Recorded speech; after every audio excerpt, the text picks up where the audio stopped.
লাশের সামনে জানাজার ময়দানে দাঁড়িয়ে মানুষ তুমি দুনিয়াবি আলোচনা করতে ব্যস্ত।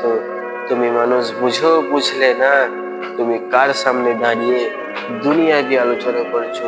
তুমি কি ভুলে গেছো তুমি লাশের সামনে দাঁড়িয়ে দুনিয়াবি আলোচনা করছো?